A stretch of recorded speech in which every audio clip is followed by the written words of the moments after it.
as we continue our journey into reviewing Star Trek fan films. And after last week, it's worth taking a look at other franchises with much more successful fan productions.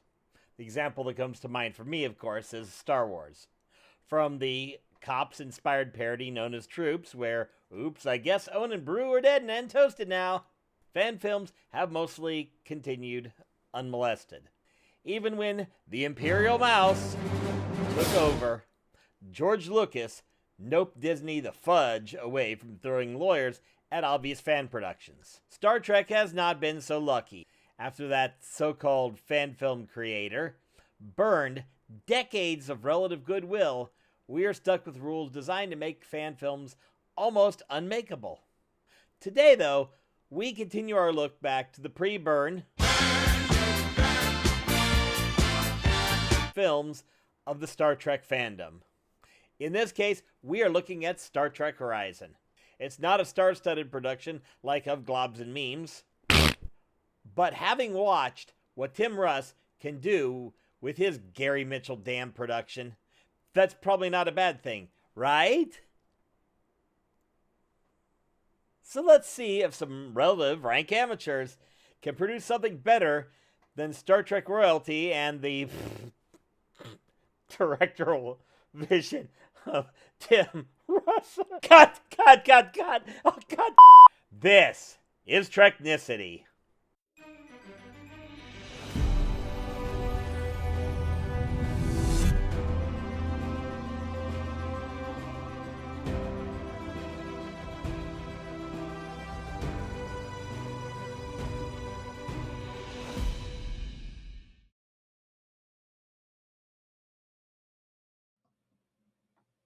Welcome to Treknicity, a Star Trek podcast, where we explore the Star Trek multiverse one mission at a time. I'm your host, Patrick Murray, and joining me for a dive into an actual fan film without all the rustiness is Lars Desenza, Kat Drake, and James Mottershead. Yay! There. They got it on the second take. Yeah, we're all here, and Thanks, huh? we're all wearing, well, all of us, except for one, wearing matching shirts. More or Check less it out at matching shirts. triplestitch.com.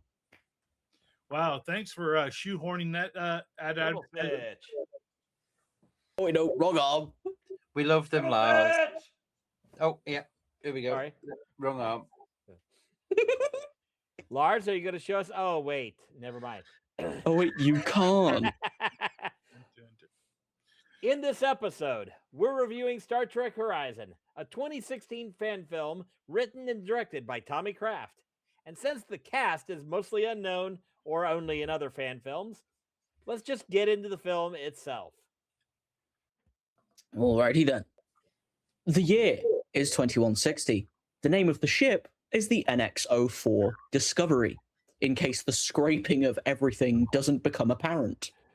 Disco is back from a 6-month run with a human-looking Romulan defector. After a showdown with the Romulans around Saturn, the captain's girlfriend getting fridge via decompression, and a save from the plot-armored Enterprise, we discover the Romulans are building a superweapon basically next door to Earth, only 2 light years away. Not 1, not 3, 2. 2 is the number. 3 is right out. 5 is right out. Okay, 5 is right out. Discovery, a virtually crewless Enterprise NX-01, and some Vulcan ships go to stop them. After a big space battle, Disco gets flung to another galaxy to discover Horizon. Some super weapon hijacked millennia ago by the Iconians and now under the control of a Daft Punk Romulan who turns out to be Disco. It got me again. It's even funnier the second time round. Yep, because we knew you were going to break. Yeah. Out to blast Earth apart for the future destruction of Romulus. To be fair, it makes more sense than what JJ did with this plot 7 years earlier. I disagree with that point, by the way. But Yeah. We'll get to that. Luckily, Disco gets an assist from the captain's fridge girlfriend. Yes. Turns out to be Discount Daniels because let's do the temporal word again. Unsurprisingly, they blow up all the CG drones, make Daft Punk go Hans Gruber, and blow up blow up the horizon. Oh. They blow up the horizon. Blow up the horizon. There. And yeet the ship back to where they belong. The end. Okay. I didn't think I would ever see you do that pose, Lars. Oh yeah. That's because Okay. I rock out with my Spock out. Yo. All right, And that's the end of the episode. Goodbye, everyone. Yeah, I quit. Goodbye. I promise I will never do that again. If you could promise me right now that you would never die, I would make love to you right now. I promise I will never die. All right. Okay, so first things first, can we agree that this is better than Of Gods and Men? Oh, God, yes. Yeah. Okay, so we're already off to a better start. Now let's rip the shit out of this. No, not really. So a couple things I noticed. Yeah. First of all, one thing I noticed, the ship effects, very, very good. I mean, I enjoyed most of that. Sure, they slap a soft filter on literally every scene. I prefer the barely disguised plywood personally. We expect a little of that from fan films. And while I got to give credit to some well designed and tailored uniforms for the most part, they really need to learn to work on the collars because everybody had like collars going up to here. Hey, look, it was the early 2010s, dude. People loved their heightened collar. Yeah, I called one of the ensigns. I didn't have her name yet, so I called her Ensign No Neck. Okay, but what about? Hang on a second. What about like maybe because it was the 2160s, they didn't have replicator technology, so perhaps somebody was actually having to make these for the crew. And like, I mean, let's just assume that they had a really crap quartermaster. Yep, that's good. Just the one person who embodies the spirit of one size fits all. I will say though, as a positive note on these, to my knowledge, Tommy learned how to do all of the sewing for these costumes, these uniforms himself from scratch. So there's got to be something said about having the initiative to do that, to save money, to make sure that they look as authentic as possible. I would agree. And he was mostly successful. The attention to detail on the ships, the CGI on the ship effects were really quite good for it being a fan film. I genuinely was quite pleasantly surprised by the ships and the uniforms, and it did go into detail quite well, so I did like it. That's all. One thing I noticed, not only is this kind of a Temu remake of J.J. Abrams' film from 7 years earlier, they also have a Stargate from Wish. Well, again, given the fact that this was the first of their outings just like this, it's understandable that some of the technology might have been, at least as far as aesthetically speaking, might have been borrowed. But yeah, I get it. Yeah. We're poking fun lovingly at this because it wasn't a terrible film. It's a fan film, so it's going to have a little bit of rough around the edges, but a passion project like this can sometimes be fun to watch, and I overall enjoyed it. Sure, I did note that the backstory, that all the backstories we ran into was men with fridged girlfriends. The captain had 2 of them, and the one other guy, apparently his girlfriend, his entire family got wiped out or something, and Another one's wife got killed. It's like, you do not want to At be that a point- woman in this version of the Star Trek universe. Yeah, they Yeah. managed to do a lot of trauma dumping on this film. To be honest, Have we checked in with Tommy Kraft's girlfriend or wife? but I think the storyline as a whole was all right because it was post Enterprise, right? You know, Mhm. you know, it was kind of the beginnings of the Romulan War. Yeah. And obviously they'd been through a lot of stuff, apparently, seeking out this Romulan agent that they were trying to get at the beginning of the film.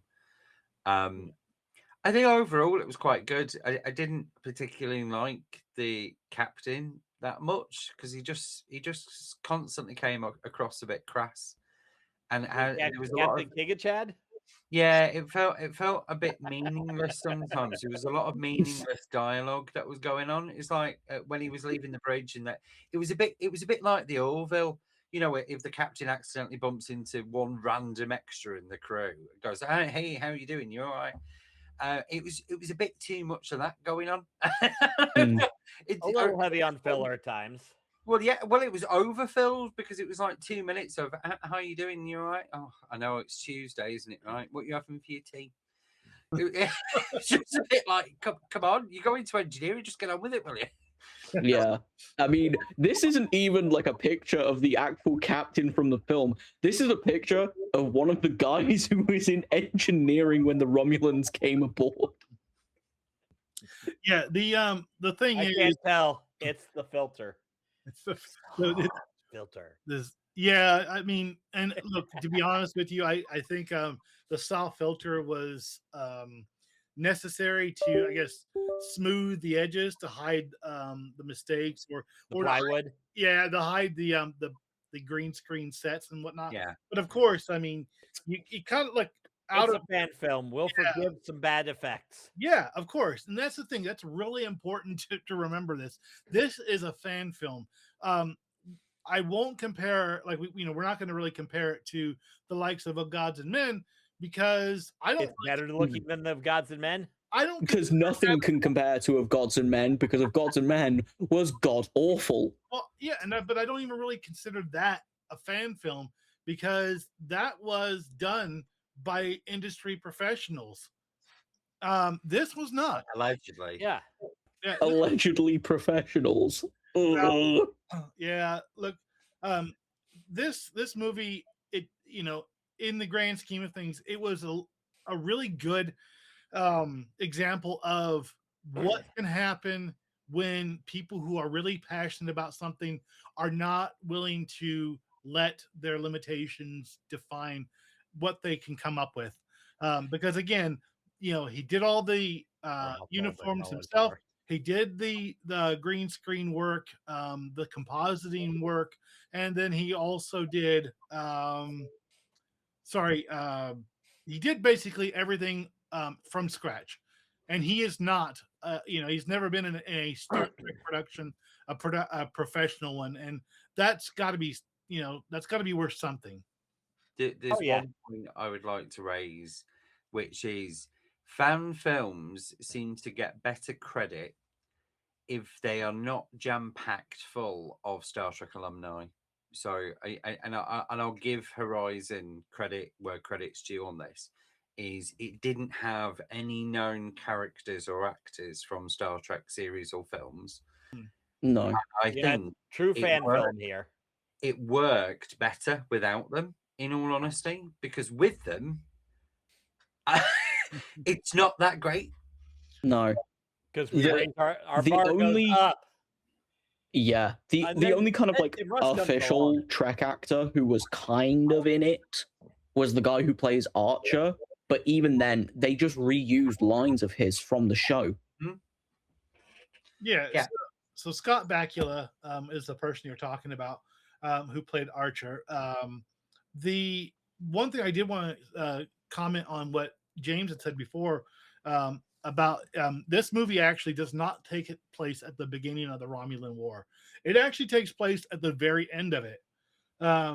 Was it at the very end? because 2160 is the year that the Romulan War ends, and actually at the very end of the movie, spoiler alert, they do mention a little planet called Sharon, and that is where the deciding battle of the Romulan War takes place. The Federation absolutely wipes Destroys. up and down one side of the court with Romulans, and effectively forces the ceasefire and end of the war. Well, Sorry, that's because we my took bad. out Daft. That's because we took out Daft Punk. Yeah, exactly. But the reason why I mention it is because you mentioned that the captain it was rather crass. I agree, but after 5 years of nonstop war, I probably would be too. Yeah, it's one of those things. But now we know Daft Punk had to die so that the Federation could win. And to be fair, they aren't even the Federation at that point. They are. Like, They are. The are Federation they? actually formed in 2155. Yeah, so I think they called it the coalition at the time, didn't That's they? it. Yeah, the coalition. In 2152 or 2153 is when the coalition was actually formed. It became the Federation of Planets because at the end of Enterprise, they're signing the Federation Charter. But let's not remember that episode. I'd rather watch this again than that episode. Anyway, to be fair, for it's a TNG episode as their finale. Yeah. I mean, who knows? But I mean, hey, it was a great movie, and we got Captain Giga Chad from it. Yeah. Because just straight up, like in the engineering scene, right? Everyone else taking cover. This guy just stood straight there, just ooh. Yeah. Yeah. It's the beauty of how they just go through and then, some of the hilarious. I mean, he's just stood there. Yeah, it isn't straight an accident. posted up. Yeah, it isn't even an accident though that future Romulan Daft Punk falls to his death. It's that the captain just tries to talk him down. Then he starts talking. It's like the captain's like, yeah, blast him. It's beautiful. Yeah. They're embodying America at that point. Just shoot first, ask questions. I have a song that you should insert here, Lars, but you won't do it because they say a certain word too many times. America. Yeah, I'm not going. Yeah. Anyway. Anyways, it's funny though. Just one thing that came to mind while I was watching this movie again was that if I ever made a real Star Trek fan film, I don't think that I could ever do it straight. I would have to be like the Orville's version of a Star Trek fan film, because the fact that the guy, like, it's so funny. They even like make a joke about, because he's got the experimental phaser rifle, and it's like, dude, that doesn't. I mean, that kind of weapon isn't even like conceived until what? I want to say First Contact is like the first time we see it. And I'm like, I would just be like, wow, where'd you get that thing? And it'd be like, mail order, Yeah. or the thing. Oh yeah, Federation Amazon. yeah, temporal mail order. What? Never mind. I could make some money off of that. To be like, it was cool. I mean, it was cool. It was really, really fun to see. Like, and then they, like, when he comes over to like Horizon, he's like, oh, here, give me that. Here, you take the pea shooter. It's like the scene from Men in Black when he gives him the noisy cricket. It's like he hands him the phase pistol. It's like, here, you take this. I'll take this. But it'd been cooler if the little phase pistol had fired, it had blown up Horizon. That would have been. Well, I mean, do you know what I think would be hilarious to see in Star Trek? Phaser shotgun. Oh. I don't even know how that would work, but I could only imagine. Make it happen, Paramount. It would be Make it happen, Paramount. We need like a Star Trek series where they're like actively in war. Maybe a comedic series actively in war, developing new weapons. Someone decides, yo, let's make a phaser shotgun. It blows up in their face. Set phasers to mash. Set phasers to blow his head smooth off. And you basically you have Jared Goldsmith redo the song "Suicide Is Painless" from Mag. And literally... Oh my god! Also, suicide is painless. That would be awesome. One thing that I did, so because of previous work on the podcast, there was one character who it made me giggle a little bit. Lieutenant Amelia Yaris. Was she a pirate? No, She's Japanese. She's the Discount Daniels, but the way that they said it, like I think someone like messed up while saying it because they kind of skipped. Because for a second I thought it said Lieutenant Amelia Yar, and I was like, "What? Wait a minute." Wait, what? And I was like, "Don't say it, Cat. Don't say it." What? Don't say what? You know what? Don't say it. What? The fact that I have, a code of honor when it comes to this? Nope. No, not doing it. Then you shall have no treaty, no vaccine, and no Lieutenant Yar. Damn it! You had to do it, didn't you? I hate you. Honestly, we need to stop code of honoring everyone. God dang it! You stop it. Then you shall have no treaty, no vaccine, and no Lieutenant Yar. COH anymore. No one say COH. What? I apologize, but the opportunity presented itself. I had to. Yeah. Any excuse to COH an episode. So what discussion points have we got left then, guys? What have we got? Yeah, nothing else other than they may want to fix the end credits. There's a problem with the Kickstarter ones, but we're not going to go into that because I'd love to see more fan films like that. Wait, what? Is that who I think it is that you're referring to in that? Yes, we do not speak his name. So, what, you mean garlic peanuts? Sure, that's it. I want to. I actually do want to backtrack just a little bit from our discussion points. It says, "Why does everything start with Earth being threatened?" Well, because Earth is the only place that humans can really relate to, man. I mean, but you figured Earth could get blown up in one of these. I mean, Vulcan took it in 2009. Yeah, but think about it. Like, what if they said, well, we're going to blow up Pluto. Can you imagine and be like, well, nobody gives a shit about Pluto. No, we're going to blow okay, tell you what, we're going to blow up Mercury. And I'm sorry, I'm waiting for this to be important. But to be fair, at least they fixed that sort of in Starfleet Academy Season 1, where Earth isn't the center of everything for once. Yeah. Yay! I mean, them talking about blowing up Earth is the equivalent of like someone coming up and being like, yo, we're gonna blow up France. And people are like, whoa. Well, actually, no, people would probably be happy if they blew up France. But it's like, they mention any other planet, most of Starfleet doesn't care. It's like the equivalent of like, oh yeah, I'm gonna go blow up Stoke-on-Trent. I mean, Andoria's gone. How terrible. The one thing Star Trek Horizon I did think has been used elsewhere.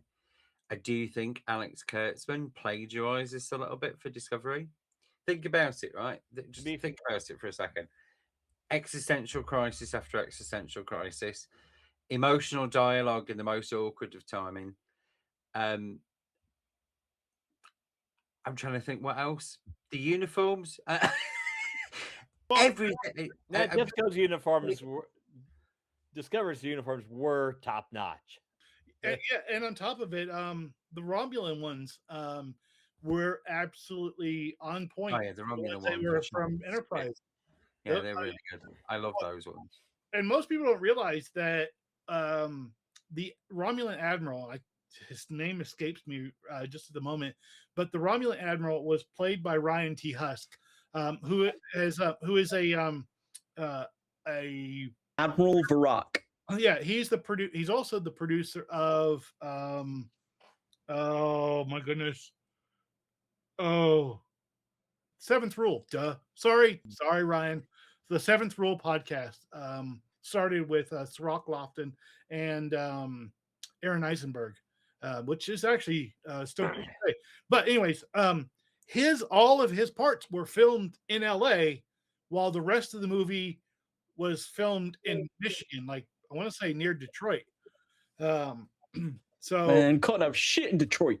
that is that's actually, I mean, it goes to show just what you can do with the power of the interwebs. Mm-hmm. The power of the Oh my god, that is. I think other than Tommy Kraft, I think Ryan might actually be the biggest star, the best known person that shows up in this movie. Although, in fact, if I remember on our record schedule, our next movie we're going to be reviewing, fan film, is also got him in it.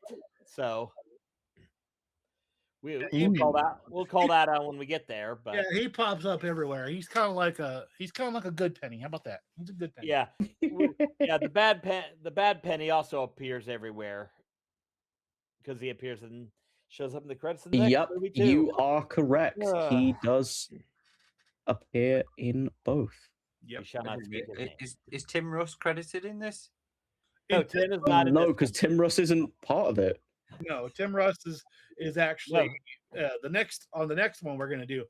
We have a small respect for Tim. We have some respect for Tim Russ. Love him as an actor. Yeah, love him as an actor. Hate him as a director. No attacking Tim this episode. No attacking Tim this episode. No, wait till next episode. That's next episode. Stay tuned for next week when we bully Tim Russ again. When we basically discuss why we hate Tim Russ. We don't hate Tim Russ. We do not hate Tim Russ. We all love Tim Russ. He's awesome. Yes, because With exceptions. If only he made better decisions with his movies. yeah, no. But anyways, the reason we're trying to like avoid the actual He ain't filmed shit. yeah. Patrick, you swore you got to put money in the swear jar. Yeah, we don't want to jinx. We don't want to jinx these episodes, so we are trying to avoid mentioning the prolapsed Prolapsed anus. that too. Prolapse piss bag, because that's alliterative. There you go. That's fine. I'll take that one. So yeah. But the point is that this movie, like, I think that it's safe to say that, at least from my perspective, I really enjoyed it as a fan film. We may have pointed out the issues because that's what we do. We try to give you a no BS version of what we think of these things. We don't gloss over them. We don't sugarcoat everything. We tell you what's good and what's not so good in our opinion. Also, it's fun to rip on them for sheer comedic But value. also, fun fact, Lars and Patrick already did last week's episode almost 10 years ago now. Okay, you lost me. So let's wrap up. Yeah, you know what? I like the movie. I don't care about the production issues. I felt like the effort that was made was fantastic. And Absolutely. And I would definitely call this a double thumbs up fan film. Yeah, if you W haven't watched director. it, watch it. It's worth a watch for all the fun that it is. Yeah. No, agreed. And it's pretty good. Yeah. So James, you want to go ahead and wrap up for us? So that's it for fan film Star Trek Horizon. Did we get it right? Did we miss anything? Do you agree? Do you disagree? Let us know. Thank you for joining us here on Treknicity, where we wonder as we wonder through the Star Trek multiverse. I'm your host, Patrick. I'm Lars. I'm James. And I'm Kat. And And I can't scroll fast enough. Be sure to like and subscribe to our YouTube channel at Treknicity.com, as well as visiting all of our socials listed here, or find us on your favorite podcast service such as Spotify, Apple Podcasts, iHeartRadio, and Amazon Music. If you have ideas for future episode subjects, please feel free to drop a comment in this video or DM us on any of our social media accounts. And as always, rock out what you Spock out. We'll see you for the next mission.